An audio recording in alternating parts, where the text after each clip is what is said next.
آج ماں باپ کو اس چیز کی فکر لگی ہوئی ہے کہ ہمارے بچے کسی اچھے اسکول میں پڑھیں اور کسی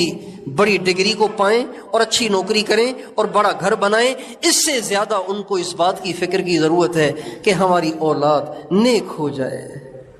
ہمارے گھر کا ماحول اچھا ہو جائے۔